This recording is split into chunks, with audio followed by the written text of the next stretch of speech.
Abre sua Bíblia comigo, eu vou ser bem rápida. Em Mateus capítulo 5, versículo 8.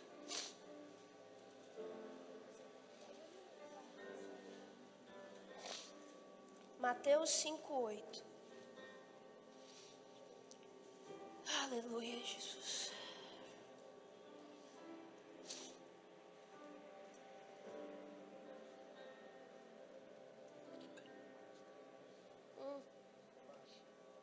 Está escrito assim: bem-aventurados os puros de coração, pois eles verão a Deus. Fala comigo isso. Bem-aventurados os puros de coração, pois eles verão a Deus.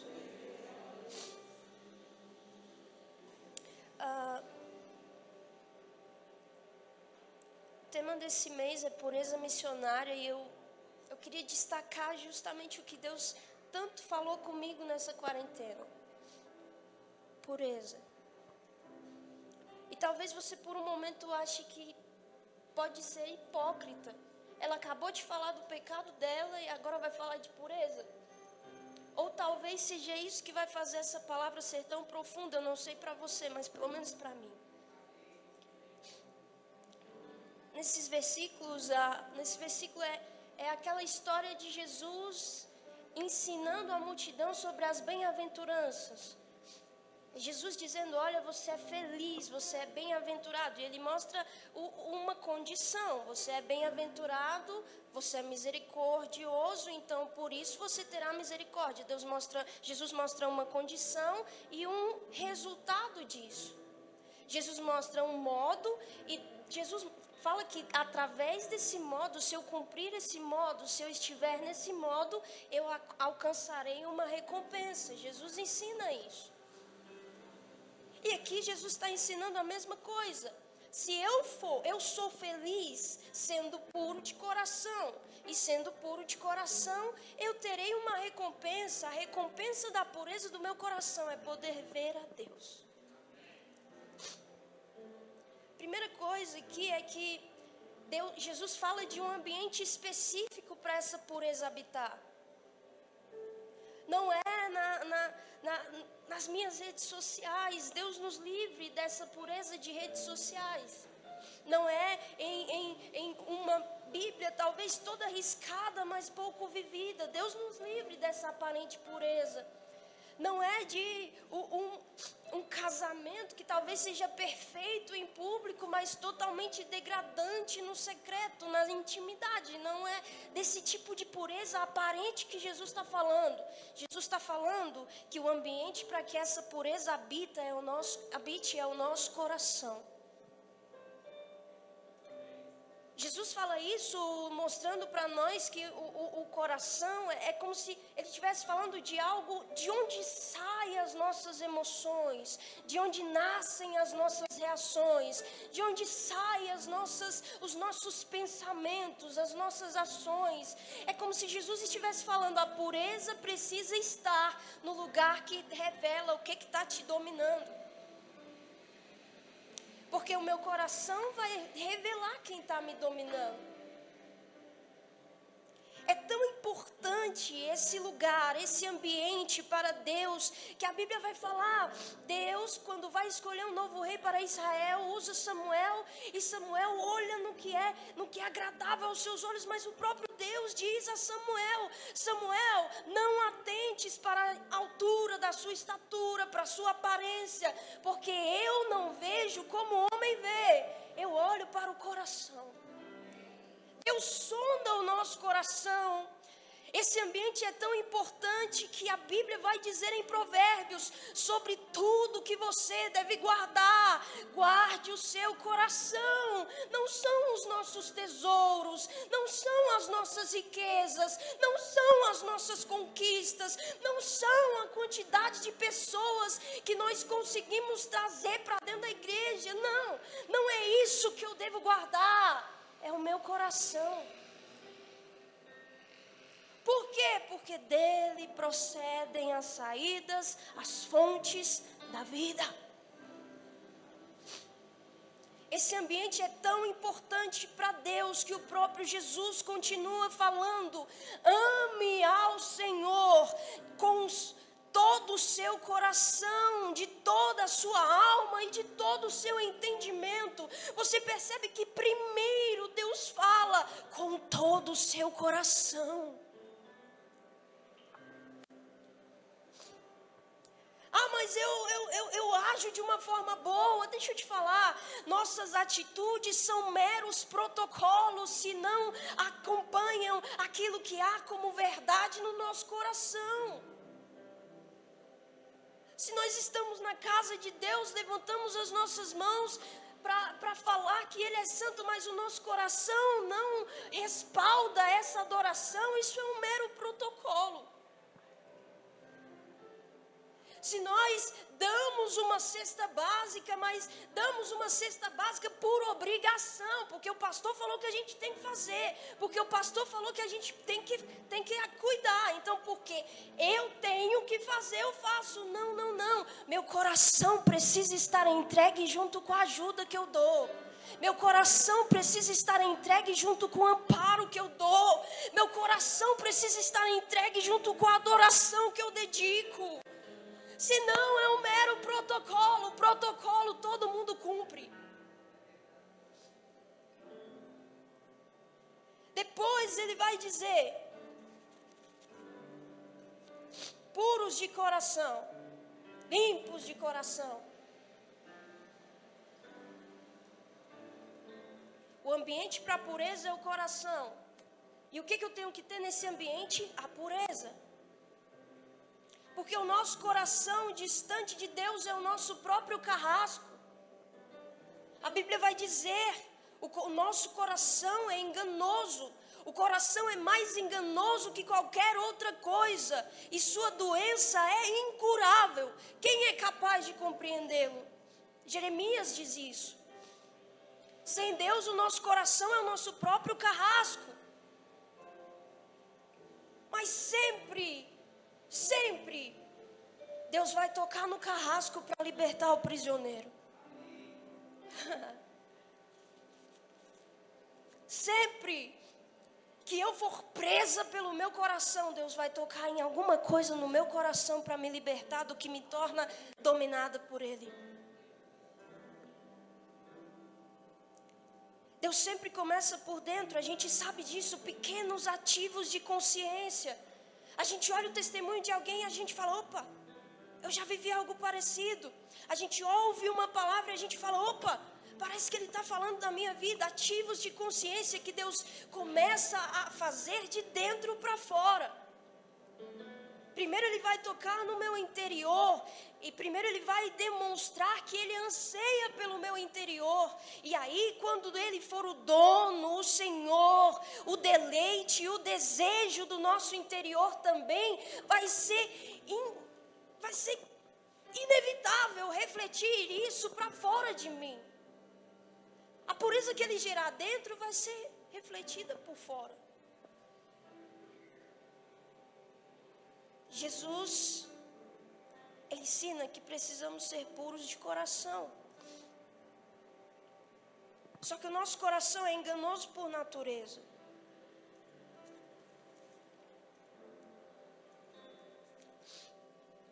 Então, quando Deus toca no meu coração, Ele toca para mudar a natureza do meu coração. Sem Deus, o coração é enganoso. Com Deus, o coração é puro. A Bíblia fala, Deus diz ao povo de Israel: darei a eles um coração não dividido e porei um novo espírito dentro deles. Retirarei deles o coração de pedra e lhes darei um coração de carne. Que é isso, cara? É um coração carnal? Não, um coração sensível ao espírito que eles iriam receber. Deus muda a natureza do nosso coração. A Bíblia diz, Jesus diz aos escribas e fariseus: esse povo se aproxima de mim com a sua boca e me honram com os seus lábios, mas o seu coração está longe de mim, mas em vão me adoram.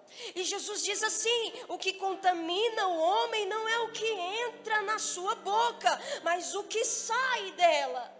Por quê? Porque um coração sem Deus é um coração tão corrompido que é capaz de corromper.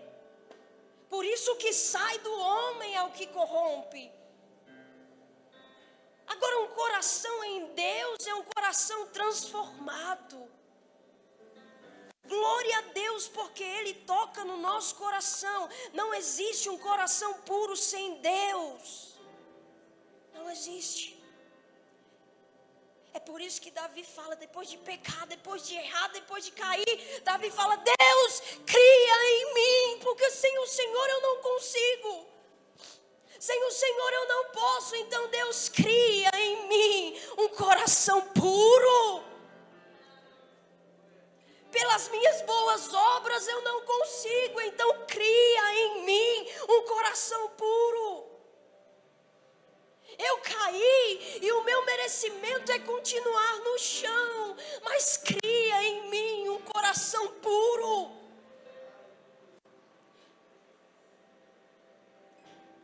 Deus toca no nosso coração para transformar a nossa natureza. Depois Jesus diz: eles verão a Deus. Aleluia. O que determina a pureza da minha missão é o quão fiel eu sou àquele que me deu ela. Se eu for fiel àquele que me chamou, eu não vou ser corrompido pelo chamado. Se eu for fiel àquele que me prometeu, eu não vou ser corrompida pelo processo até que a promessa se cumpra. Por quê? Os meus olhos estão no lugar certo. Nessa quarentena eu percebi Deus fazendo comigo duas coisas.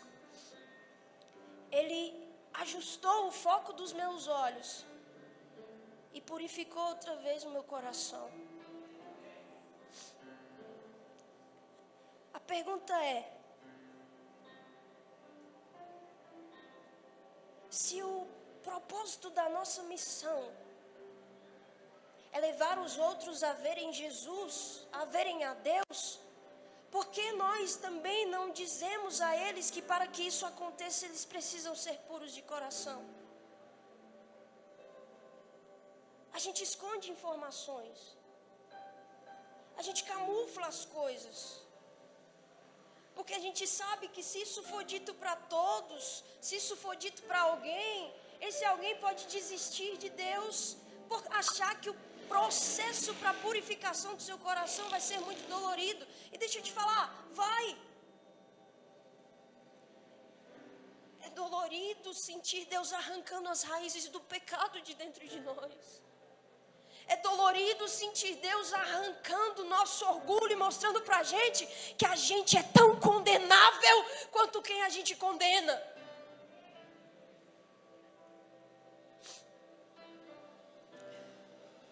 É dolorido ver Deus dar pra gente. Deus me deu duas coisas nessa quarentena: um espelho e uma lupa. Aconteceu esse episódio que eu pequei. Depois de sentir o perdão invadir meu coração, Deus falou assim: eu te dou duas coisas, um espelho e uma lupa. Porque a quarentena não é sobre você colocar a culpa em ninguém. É sobre você olhar no espelho e descobrir que você ainda tem defeitos. É sobre você olhar no espelho e descobrir que você ainda não está perfeita. É você olhar no espelho e descobrir que eu ainda estou te ajustando. Então não condena quem está sendo ajustado também. O espelho. E Deus falou nesse espelho: ignora um pouquinho as suas qualidades e presta atenção nos teus defeitos. E a lupa, Karen, a lupa Deus me deu para me mostrar que existiam coisas que só porque eram pequenas eu negligenciei em mim. Que só porque nem todo mundo via eu negligenciei em mim. Quando Ele me deu a lupa, Ele falou: Karen, Não é porque é pequeno que não precisa ser tratado. As pequenas coisas podem provocar grandes decepções, grandes destruições.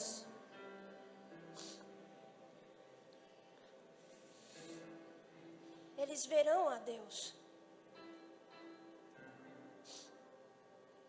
A Bíblia fala que existe uma outra coisa que me leva a ver a Deus também. Seguir a paz com todos e a santificação sem a qual ninguém verá o Senhor. Então o resultado da pureza, do pedido, da súplica, do anseio por pureza todos os dias é viver uma vida de santificação e de paz. Santificação não é o pronto, o perfeito santificado. Santificação é o processo até eu ser santo.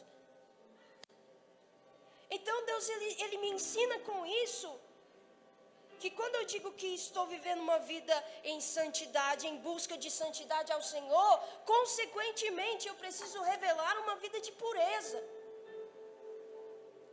E aí o anseio dos nossos olhos passa a mudar. Eu não quero mais um ministério. Se o meu ministério acabar hoje, eu estou feliz. Meu caráter está purificado. Meu anseio não é mais uma igreja cheia, grande, virtuosa, deslumbrante. Não. Meu anseio agora é ver Deus. E a pureza muda tanto os nossos olhos que a gente anseia ver a Deus, mas a gente consegue ver Deus no nosso irmão. É por isso que a gente ajuda. Por isso, a pureza da missão. Eu anseio tanto ver a Deus que eu encontro vestígios dele na vida dos meus irmãos. Eu encontro sinais dele na vida dos meus irmãos.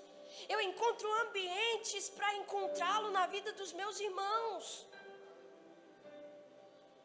E enquanto eu cumpro minha missão de ajudar, de ser ombro, de abraçar, de estender a mão, de discipular, de corrigir, aí eu mais vejo Deus aparecendo, crescendo na vida de alguém. Sem pureza, querido, nós até temos lábios que beijam, mas beijam para revelar as nossas traições.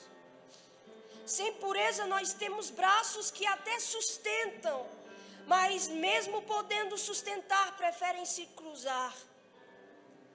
Sem pureza nós temos mãos que até se estendem, mas sempre querem retornar, segurando alguma coisa pela barganha da ajuda que deram. Sem pureza os nossos joelhos se dobram, mas se dobram para discutir com Deus por que o outro está de pé. Sem pureza nós temos corações que até se entregam, mas apenas quando a luz boa do culto ou as lentes da câmera apontam para a gente.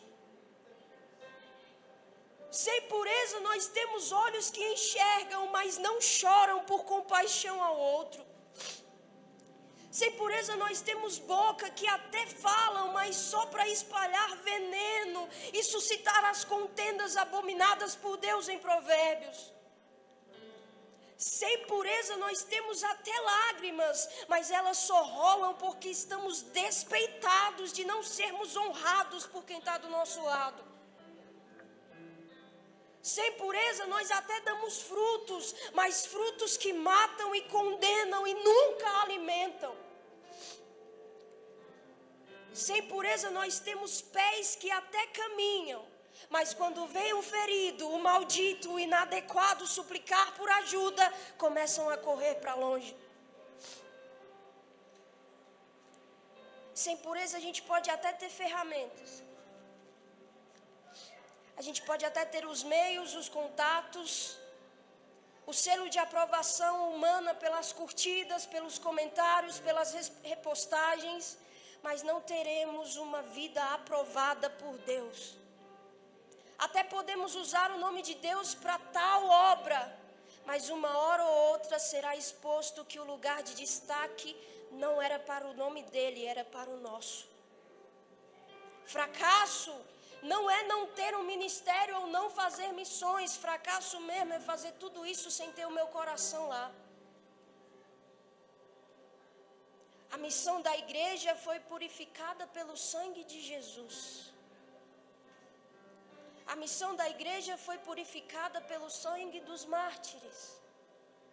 A missão da igreja foi purificada e está sendo purificada pelo sangue dos nossos irmãos perseguidos. Estevão, mesmo apedrejado, cumpriu a missão.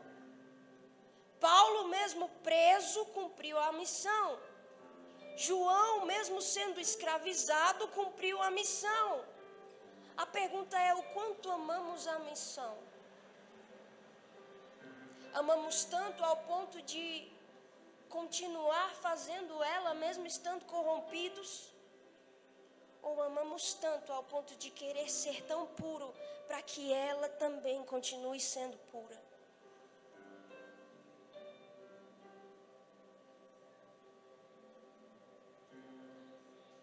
Ezequiel 36 diz: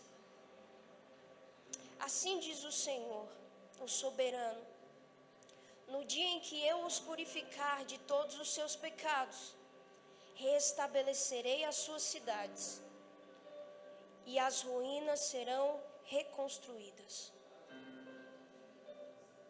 Pureza missionária: no dia que eu purificar vocês de todos os seus pecados, restabelecerei as cidades, e as ruínas serão reconstruídas. Deus está ensinando: a pureza da sua missão vai mudar sua cidade. A pureza da sua missão vai mudar suas construções. A pureza da sua missão vai pegar aquilo que era ruína e transformar em casa outra vez. E a glória da segunda casa será maior do que a da primeira. Aleluia. Fica de pé comigo, por favor. Eu termino aqui. Eita, meu Deus. Só o catarro aqui.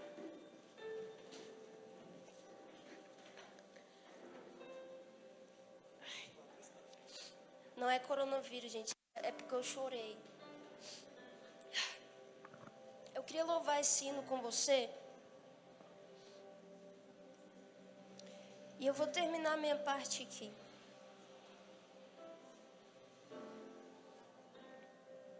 O pastor Tiago disse que há muito poder na confissão de pecados. E eu experimento isso. Eu experimento isso. E Deus me livre de um dia fingir que nada aconteceu. Deus me livre. O Everton falou uma vez, e eu guardo isso para sempre comigo. Ele falou assim: Deus não precisa de orações perfeitas. A gente peca e a gente vira para Deus e fala: Deus, foi sem querer. Deus, foi porque fulano abriu a porta. Deus, não sei o quê. Calma aí. A oração perfeita é aquela que eu tiro a minha culpa de dentro dela. A oração sincera é aquela que eu me coloco lá dentro. E a oração não é mais sobre terceiros para me tirar da situação. A oração é sobre mim, para que Deus purifique o meu coração e não me deixe voltar para essa situação. Feche seus olhos, coloque a mão no seu coração.